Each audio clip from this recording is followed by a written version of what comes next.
Bismillah, alhamdulillah, wassalatu wassalamu ala rasulillah wa ba'da. Qala Allah Ta'ala fi kitabihil karim. Excellency Sahib Zada Sultan Ahmad Ali, Professor Mazhar Salim, dearest great speakers, ladies and gentlemen, today we have gathered to celebrate the two prominent Sufi mystics and literary personalities of the Muslim world. As Professor Mujib Ahmad said, that Maulana Rumi has been a very famous Sufi not only in the Muslim world, including in Indonesia and Pakistan, but also in the Western world, for his messages of love and harmony. Well, Sultan Al-Arifin Sultan Bahoo is a famous Sufi of Indo-Pakistan subcontinent, belonging to fertile land of Punjab, who has a vast impact not only in South Asia, but also across the region. The teachings of these two Sufis are contributive in embedding positive attributes such as respect, peace, selflessness, excellence, and love in the society. Negligence to them unravels the fabric of society and thus creates discord, animosity, and arrogance. Respect is an important factor for a peaceful society. Every human being has an inherent worth which is recognized by Sufi. Regarding respect, Sultan Bahoo says, if moving beads of rosary does not move heart, what is the use of it? Who? In our Sufi, there is a word Allah and then who. In acquisition of knowledge does not inculcate respect, what is the use of such knowledge? Who? Mevlana Rumi says, let us implore God to help us to respect. One who lacks self-control is deprived of the grace of the Lord. The undisciplined man does not mistreat himself alone, but he sets the whole world on fire. The respect emanates through selflessness, altruism, and negation of greed. Moreover, selflessness and humility are central to the message of the two Sufis. Like ego is central of the thing, as I heard from the speakers today. They suggest to transcend the ego to achieve a higher purpose of life. Sultan Bahoo notes, millions they sacrificed for those who keep their self humble. Who? Billions be sacrificed for those Bahoo who are like pure gold but show as lead out of humility.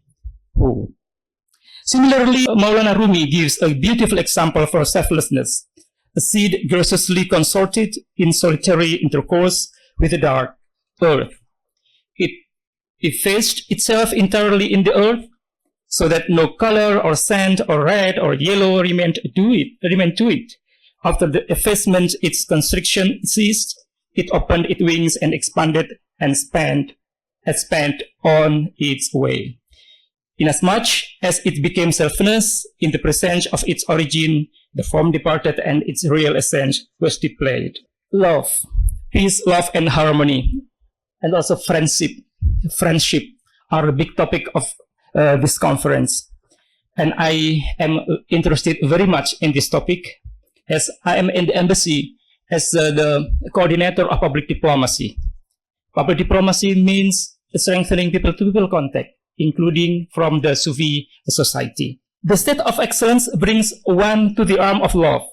Love or intuition supersedes the imperfection of intellect, and all difficulties become easy. It has the power of transformation. Without love, we cannot expect the transformation.